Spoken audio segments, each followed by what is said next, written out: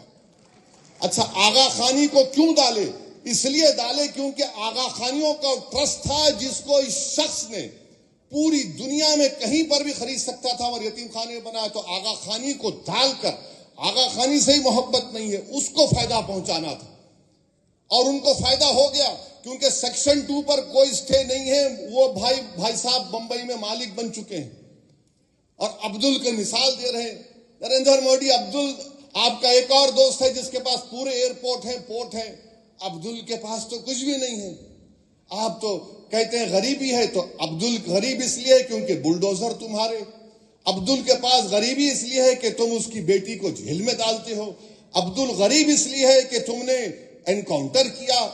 عبدل غریب اس لیے ہے کہ تم نے 2002 میں گجرات کیا. عبدل غریب اس لیے ہے کیونکہ ممبئی میں وہاں پر انسانیت کا قتل عام ہوا, ہاشم پورہ ہوا, نلی ہوا اور 2020 کا ممبئی ہوا. اسی لیے عبدل غریب ہے. آپ نے کیا کیا عبدل کے لیے؟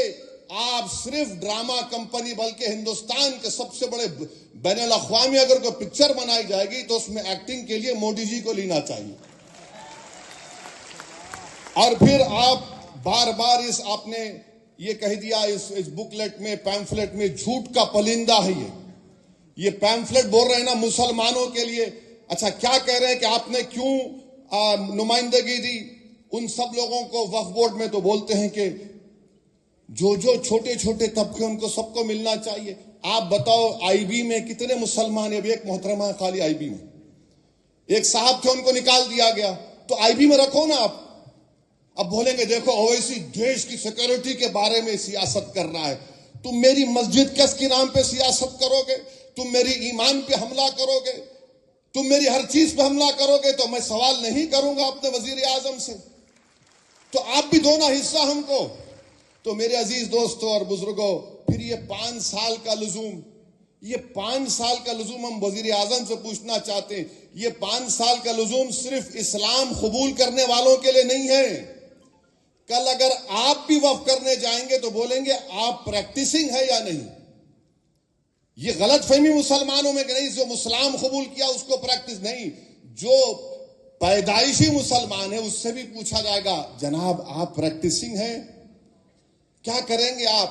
ہم بھارت کے وزیر اعظم سے پوچھتے کہ ماشاءاللہ آپ اپنے مذہب کے مطابق, اپنے دھرم کے مطابق ہر مندر میں جاتے ہیں, مگر کیا کوئی آپ سے پوچھتا ہے کیا پریکٹسنگ ہے؟ تو پھر مجھ سے کس بنیاد پر پریکٹسنگ پوچھا جا رہا ہے بتائیے آپ؟ کس بنیاد پر مجھ سے پوچھا جا رہا ہے؟ کسی سے پوچھا نہیں جائے گا, ہم سے پوچھا جائے گا یہ کنورٹ ہو یا نہ ہو. اس میں لفظ اچھا اس میں کانٹروینس لکھا گیا, اگر اس میں کوئی غلطی رہے گی تو آپ وہ بھی نکال لیں گے.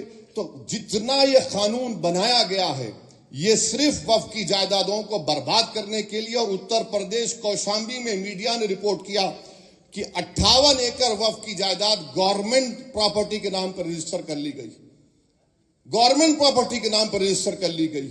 تو میرے عزیز دوستوں اور بزرگوں, میری عزتدار اور ماں اور بہنوں, آل انڈیا مسلم پرسنل لا بورڈ کا یہ جو پروگرام ہے آپ سے ہم گزارش کرتے ہیں کہ پورے ملک میں آپ اس کا ساتھ دیجئے. اور یہ جو ابو لہب, ابو جہل اور ہمارے جتنے یہ جوکر ہیں, اب اس قانون میں کہہ دیا گیا کہ آپ اورلی کسی کو متولی نہیں بنا سکتے. یہ جو لوگ مودی کی تائید کر رہے ہیں, میں ذمہ داری کے ساتھ کہہ رہا ہوں, حضرت سلیم چشتی رحمت اللہ علیہ کی درگاہ میں کسی ایک شخص کو وہاں کا مرشد بنایا گیا. اگر میں اردو میں مرشد بولوں تو اس کا الگ معنی نکلتے. تو ان کو جب بنایا گیا تو مجھے بھی انویٹیشن بھیجا دیے کہ نہیں معلوم کیوں بھیجائے مجھے. تو کیا ہوا دیکھیے, اگر وہ قانون پاس ہونے سے پہلے بناتے, محب اللہ صاحب آپ بھی گئے تھے شاید دعوت میں ان کے پاس, ان کی جو بن گئے گدی نشین جو بن گئے انہوں. خیر وہ الگ بات ہے کہ صوفی اور کوفی کون ہے. مجھے صوفیزم کے بارے میں جنید بغدادی نے کہا وہی صوفی ہو سکتا ہے جو دنیا میں مر گیا اور اللہ کے لیے زندہ ہے. یہ لوگ کیا کر رہے ہیں؟ یہ مودی کے لیے زندہ ہے کیونکہ ان کے پپا ہیں وہ. تو وہاں پر یہ اب انہوں نے اپنے بیٹے کو متولی جانشین بنا دیا تو قانون اب بن گیا. بنا کے دکھاؤ، آپ نہیں بنا سکتے. تو یہ لوگ ایک تماشا کر رہے ہیں اور جتنے ٹی وی چینل پر ان تمام جوکروں کو لا کے بٹھا رہے، یہ تمام کے تمام ایک سیکشن ہم کو بتا دو جو وقف بورڈ کی 70% زمین پر قابض ہے اس کو حاصل کر لیا جائے گا. بتاؤ ہم کو. آپ کوئی نہیں بتا سکتے. قانون اس لیے بنایا گیا تاکہ آر ایس ایس کے 100 سال کے جشن جو منایا جا رہا ہے، یہ آر ایس ایس کو ایک تحفہ دینے کے لیے اور اس ملک کے سیکولرزم کو، اس ملک کی آئین کو کمزور کرنے کے لیے، اس ملک کی تہذیبوں کو ختم کرنے کے اور مسلمانوں کے ایمان پر، ان کی مذہبی عبادت گاہوں پر نشانہ بنانے کے لیے. اور میں کلب جواد صاحب کو فون کر کے بتایا ہوں کہ سیکشن 3D پارلیمنٹ میں اس پر کوئی بات ہی نہیں کیا. میں نے کہا کہ 100 ASI کے پروٹیکٹڈ مانیومنٹ چلے جائیں گے. دلی کے 180 ASI کے مانیومنٹ سے وقف کی جائیداد نہیں رہیں گے. اب وہ نکل گئے ہمارے ہاتھ سے. ایویکیو پراپرٹی ایکٹ ہمارے ہاتھ سے نکل گئی. جو پنجاب ہریانہ میں ہزاروں ایکڑ زمین ہے سب ہمارے ہاتھ سے نکل گئی.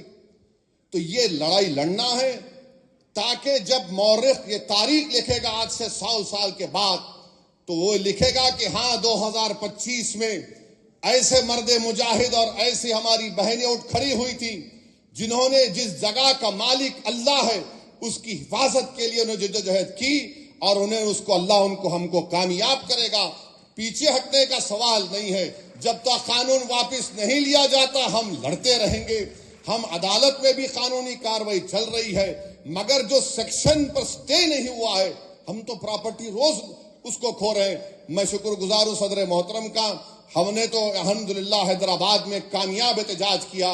ہم امید کرتے ہیں کہ دیش کے کونے کونے میں ہزاروں نہیں بلکہ لاکھوں کی تعداد میں ہندو، مسلمان، سکھ، عیسائی سب آئیں گے. یہ آئین کو بچانا ہے. بھارت کی طاقت، اس کی خوبصورتی بھائی چارگی ہے، اس کو بچانا ہے. آئیے ہم سب مل کر اس کالے قانون کو شکست دیں. وآخر دعوانا الحمدللہ رب العالمین.